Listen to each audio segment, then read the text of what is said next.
when you live in a little country town out of the way, you and all your neighbors learn to do an awful lot of things for yourselves, and you come to be very independent of as much outside help as is possible, because you just can't always pick up a phone and call somebody for help. You just got to do it your own self. So lots of times folks will just get real good at doing one thing or another, and they sort of specialize in that field. And that's the way it was with Chicken Watson. Chicken was the closest thing we had to a veterinary in our part of Long County, Georgia. He was called on all the time to fix up sick animals, and Chicken specialized in sick mules. I guess he knew more about sick mules than anybody that ever lived. We had a couple that lived there named Glenn and Clara Purdy. And Glenn was a seaman, and he'd be gone sometimes 3, 4, 5 weeks at a time. He shipped out of the port of Jacksonville, Florida, second-class seaman.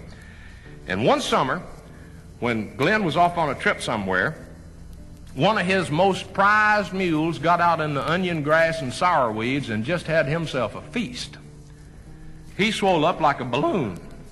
He was moaning and snorting. He's in pain, all bloated up real bad. And if you know anything about animals, you know that if when they get in that shape, you don't get them some relief pretty soon, they're going to die. Well, Clara come home from shopping in Ludowici, and that mule was in bad shape. He was down bad. Clara knew if that mule died, that she just better get shut of town, because Glenn had fixed her clock. Glenn had raised more hell than 26 preachers at a Baptist prayer meeting. She went running out there. That mule was groaning and moaning. She opened up that barnyard gate and run in there, looked him all over, run around him in a circle a couple times. She balled up her little fist, and she hauled off and punched him in the side just as hard as she could and run over and jumped up on the fence and sat there. And nothing happened, so she come running back, and she balled up her little fist, and she give him another shot and run sit up on that fence. And the reason she was running to get up on that fence is because you don't want to be nowhere near a bad down mule if that gas pops loose. Now, you may think a paper mill smells bad or some of that Los Angeles fog, but you don't want to be anywhere in the same county with a mule if that gas pops loose. Anyway, she hit him, and she'd run and jump on the fence, and nothing happened except that mule got madder and sicker and furiouser. And Clara was in a panic. That mule was hurting, and Glenn was going to put the hurt on her if anything happened to that mule. She ran across the road where some folks had a telephone, and she called down the feed and hardware store looking for Chicken Watson, and he was there. He worked around there sometimes, and she got him on the phone, and she hollered at him, told him what the matter was, and he sort of tried to calm her down. Now, Clara's about half deaf, and she was shouting in one end of the line about what was the matter, and Chicken was shouting in the other end of the line, and that mule was moaning and braying and snorting out there, and things were going from bad to worse. And finally Chicken shouted, said, "Damn it, Clara, now shut up and let me tell you what to do." Clara was sniffling and crying and listening the best she could, and she shut up long enough for Chicken to tell her, and he told her, said, "You go out to the barn and you get 1.5 cups of turpentine, 3 cups of sorghum molasses, and 3 cups of that old sour dandelion wine that Glenn keeps out there, and you put it in one of them small crocks, and you mix it up real good, take it in the house, add about 1/2 knock of baking soda, put it in a pot and bring it to a 1/2 boil. You take it out there and you pour it in that mule, and you wait 5 minutes, and then you go over there and you kick him in the belly, right behind the ribs, as hard as you can, and you run like hell and get up on that fence." Clara said, "Chicken, I ain't about to pour that down that mule's throat. Now, I know Glenn is going to hurt me bad, but I'd rather have that happen than to lose 4 of my fingers from that mule chewing on it." Chicken said, "Clara, you ain't going to lose no fingers." Said, "You go out to the barn and you get that planting bugle and you run it down that mule's throat and pour it down in there." You know what a planting bugle is? A planting bugle is a long brass tube about 3.5 feet long, and it's got a bell on one end. It looks like one of them horns they blow in them old-timey movies when them knights come and go knock each other off their horses. It looks like, you know, them Robin Hood horns.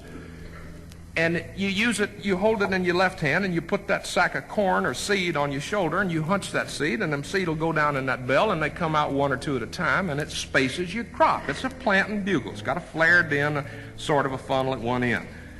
And when I was a kid, you could take that bugle, and the folks, the mamas and daddies around Long County, if you held your mouth just right and blew on it hard enough, you could get a blasting sound that you could hear for 1.5 miles. And in the late afternoon, you'd hear them planting bugles going off all over Long County, Georgia, folks calling the kids home for supper. Well, Clara run back across the road. She found the bugle. She got the crock. But like I told you, she's about half deaf. And she got the measurements all mixed up. She put in 3 cups of turpentine. She put a cup and a half each of sorghum molasses and green persimmon wine. And instead of a half a knock, which is when you knock a box of powder on the side of a pot, you just bump it easy and a little bit comes out. That's a half a knock. Instead of a half a knock, she put in a half a box of baking soda. And she put it on the stove and she brought it to a half a boil, which is when them little bitty bubbles start coming up out of the bottom of the pot. And she grabbed that pan, got that bugle, and she run out in the yard. But by the time she got there, that mule was in bad shape. He was dying. She had that pot in one hand and that planting bugle in the other. And she's crying and scared and excited, and that mule was down on his front knees with his forehead right flat on the ground. And she run around him in a circle trying to figure out how she's going to get his head up to get that bugle down his throat with his forehead flat on the ground, and she knew there wasn't no way to get it in there, so she just run around behind him and picked up his tail and drove it home. And she'd jiggle that bugle a couple of times, and she'd pour that juice and jiggle that bugle and pour that juice and jiggle that bugle and pour that juice, and finally got all of him. And she ran up and got on the fence, and she was sitting there, and she counted to 300 real slow. She got off that fence, she run over there and took her foot, and she like to punted that mule halfway out of the barnyard. She give him a shot, and she run back and got on the fence, and she hadn't no more got there than that mule just kind of levitated up off the ground. He just come up. That juice hit ground. It hit bottom. Them weeds that was causing that blockage just kind of dissolved. He jumped right straight up on the air. He let fly with that planting bugle. Boom! And he was gone down the road. Well, Clara had forgot to shut the barnyard gate. He went out that gate like he was on fire, hit that state road, made a right turn, and went down toward Big Will's Creek, and about every 10 steps he was letting fly with a blast on that planting bugle. Boom! Sound like an air horn. Well, now, Big Will's Creek is about 100 feet wide. And the mill had built one of them old hand-pulled barges to get the log trucks from one side of the creek to the other side of the creek. And they'd hired this old boy named Dude Barnes to stand there and pull them trucks back and forth across the creek.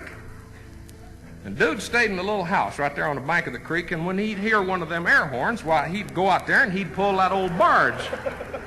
He'd pull that old ferry over to whatever side of the creek he heard that horn blowing on.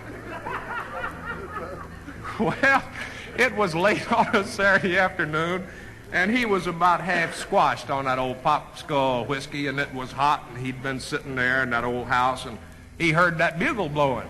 Boom!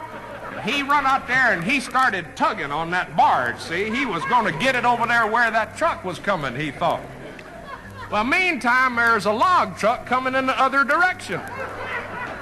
And old Dude just kept coming, and that truck would blow his air horn, boom, out, and that bugle would blow from that mule, boom, out, and old Dude just kept tugging, getting that ferry over to the other side of the creek. That truck come around that curve and whoop, right into Big Will's Creek, because the barge was gone. About that time, Dude hit the other side of the creek, and here come that mule. He run right out to the end of that barge. He let fly with a blast on that bugle, and he took one jump, landed on his knees on the other side of the creek, stood right straight up, boom, and he was gone. We ain't never seen that mule again. Gone to Texas. Well, that log truck was underwater, and old Dude was just standing there with his mouth open, watching everything go on. And he got that truck driver out of that truck. Truck was a total loss. And old Dude and that truck driver is walking down the road cussing at each other. Glenn and Clara Purdy got a divorce. Ain't never seen that mule again. Truck driver got fired. And old Dude got fired too. Because they figured any man that didn't know the difference between a log truck and a mule with a bugle up his butt didn't need to be running no ferry boat anyway.